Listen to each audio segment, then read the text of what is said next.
मगुंटा श्रीनिवासलू रेड्डी, उन्होंने कुल सितंबर 2022 और जुलाई 2023 के बीच में 3 स्टेटमेंट दिए हैं। कुल ईडी को 3 स्टेटमेंट, इनमें से पहले 2 स्टेटमेंट दिए जाते हैं जिसमें अरविंद केजरीवाल जी के खिलाफ कोई बात नहीं है, कहते हैं कि इनका कोई रोल नहीं है, कोई शराब घोटाला नहीं हुआ। और तीसरा स्टेटमेंट, क्योंकि अब बेटा 5 महीने से जेल में सड़ रहा है, तीसरा स्टेटमेंट में वो अरविंद केजरीवाल जी का नाम लेते हैं, उनके खिलाफ बयान देते हैं। अब चौंकाने वाली बात यह है कि ईडी ने जो चार्जशीट कोर्ट में रखी है, इसमें ये 2 स्टेटमेंट का कोई जिक्र नहीं है। 2 स्टेटमेंट पूरी तरह से गायब कर दिए गए हैं। केवल आखिरी स्टेटमेंट, जब बेटा 5 महीने से जेल में सड़ रहा है, हिम्मत टूट जाती है बाप की और बेटे की, और उस परिस्थिति में जो स्टेटमेंट उनसे निकलवाया गया वही केवल कोर्ट में शामिल होता है। बड़ा अजीब है, ये बड़ी अजीब इन्वेस्टिगेटिव एजेंसी है।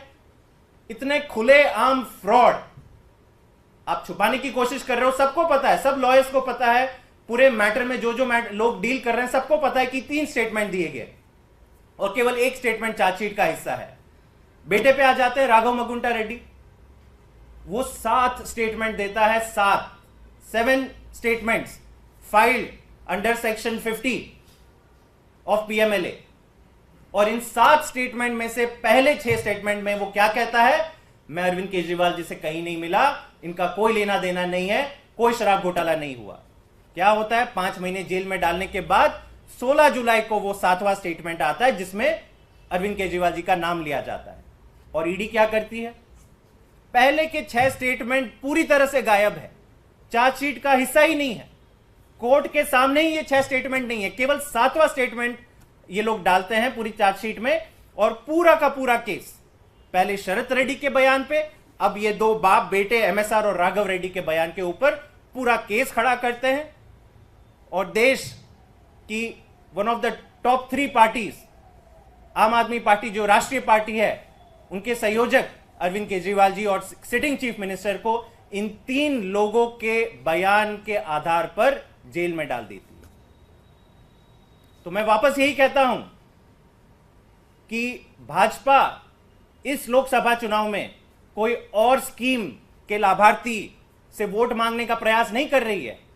उनकी जो सबसे बड़ी उपलब्धि रही है पिछले सालों में, वो उनकी ये स्कीम रही है कि केजरीवाल को फंसाओ, जेल से आजादी पाओ। और जब मगुंटा श्रीनिवासलू रेड्डी की बात आती है तो इसमें और एक चीज जुड़ जाती है कि केजरीवाल को फंसाओ, जेल से आजादी भी पाओ और भाजपा की टिकट भी पाओ।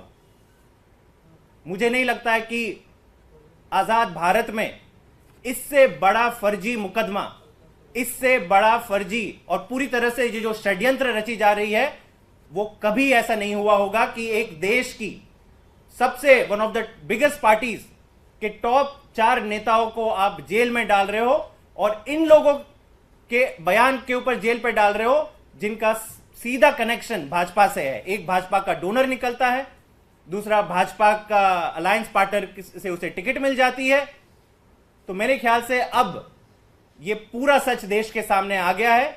देश के लोग फैसला करेंगे, कोर्ट तो फैसला करेंगे ही करेंगे, सारे तथ्य कोर्ट के सामने रखे जाएंगे, लेकिन देश के लोग भी फैसला करेंगे कि ये तानाशाही इस चरम तक पहुंच चुकी है इस देश में कि कहीं कोई मतलब कोई पर्दा भी नहीं है। अब पर्दा सारा हट गया है, इसके बावजूद भाजपा कहती है कि नहीं, केजरीवाल जी को हम अरेस्ट करेंगे, इनको जेल में रखेंगे।